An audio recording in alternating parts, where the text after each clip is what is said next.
ஒவ்வொரு bright and bright குரூம்க்கு திருமண நாளே எக்ஸ்பெக்டேஷனா இருக்கும். ஸோ இந்த எக்ஸ்பெக்டேஷன் எக்ஸெப்ஷனலா மாத்துறது நம்ம போத்தீஸ் தாங்க. ஸோ சடங்கு சீர்தாய சம்பிரதாயத்தோட நம்மளை வரவேற்று பாரம்பரியத்தை உள்ளுணர்வாக்கி பிரைட் அண்ட் பிரைட் குரூப்பை பர்ச்சேஸ் பண்ணதுக்கு அப்புறம் இன்னும் நம்மளுக்கு விளையாட்டு அப்படிங்கிற ஒரு சீர் விளையாட்டு வச்சு நிறைவாக இருக்கணும், நிறைகுட சீர் அப்படின்ற ஒரு விளையாட்டுங்க. ஸோ இந்த விளையாட்டுல சந்தோஷமாக பிரைட் அண்ட் பிரைட் குரூம் விளையாடுறாங்க. அதுல ஒரு கிஃப்ட்டுங்க. இந்த gift first gift from Pothys அப்படிங்கிற மாதிரி ஸ்பெஷல் கிஃப்டா தான் கொடுக்குறாங்க. சோ உண்மையிலுமே அவங்களும் சந்தோஷம், பாக்குறவங்களுக்கும் சந்தோஷமா இருக்கு. வாங்க அந்த விளையாட்டு எப்படி இருக்குன்னு நம்மளும் பார்ப்போம். போத்தீஸின் இனிய தீபாவளி நல்வாழ்த்துக்கள் எல்லாருக்கும். எல்லாரும் எப்படி இருக்கிறீங்க? எவ்ரி முகூர்த்த சீசன்ல பாத்தீங்கன்னா நம்ம வந்து நிறைக்குறம் நிகழ்ச்சி வந்து இந்த போத்தீஸ்ல நம்ம ஒரு பாரம்பரியமான ஒரு நிகழ்ச்சி வந்து நம்ம நடத்துவோம். அதே மாதிரி இன்னைக்கு முகூர்த்தம், இன்னைக்கு வந்து பாத்தீங்கன்னா வளர்ப்பறை முகூர்த்தம்னால நம்ம இந்த நிகழ்ச்சி நடத்துறோம். சரி, நிகழ்ச்சி போய்க்கலாங்களா? தெரியுமா உங்களுக்கு? எதுவும் பார்த்துருக்கீங்களா? என்ன எதுக்காக இந்த கேம் விளையாடுறோம்? சொல்லுங்க, நீங்க சொல்லுங்க. அனுபவம் இல்ல, அந்த காலத்துல பாத்தீங்கன்னா நானே சொல்லி, அந்த காலத்துல பாத்தீங்கன்னா பெரியவங்க எல்லாம் பாத்தீங்கன்னா ஒரு இந்த மாதிரி ஒரு சின்ன ஒரு கேம் இருக்கும்.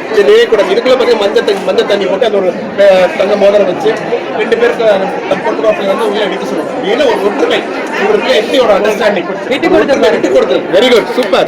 விட்டு கொடுத்தல் எப்படி இருக்குன்னு சொல்ல, அதுக்காக தான் இந்த ஒரு நிகழ்ச்சி போத்தீஸ்க்காவே ஒரு பாரம்பரியமான ஒரு கடை. ஸோ எந்த ஒரு நிகழ்ச்சி இருந்தாலும் போத்தீஸ் வந்து ஒரு பாரம்பரியம் பண்ணுவோம். அதே மாதிரி பாரம்பரியமான நிகழ்ச்சி தான் போத்தீஸ்ல பண்றோம். ஸோ அதுதான் நம்ம பண்ண போறோம். போத்தீஸ் சொர்ண மஹால் அவங்க பாத்தீங்கன்னா வெள்ளி நாணயம் வந்து இதுல போட்டு நமக்கு விளையாட போறோம். சரி, காயின் போட்டுக்கோங்க, வெள்ளி காயின் போட்டுக்கோங்க. இந்த காயின் நான் உள்ள போட போறேன். இதுல நிபந்தனை என்னன்னு பாத்தீங்கன்னா 3 ரவுண்ட் சொல்றேன். 3 ரவுண்ட். இந்த 3 ரவுண்டுமே பாத்தீங்கன்னா ஈச் டு ஈச் பொண்ணு மாப்பிள்ளை அவங்க முகத்தை பார்த்து தான் இந்த காயின் எடுக்கணும்.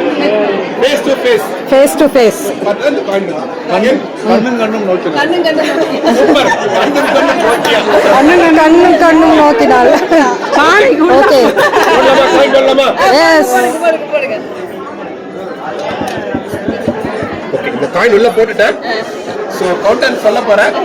1 2 3 go. Face to face, face to face.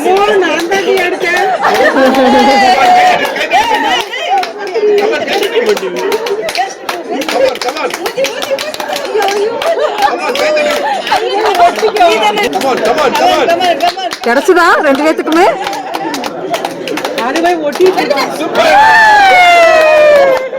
Okay.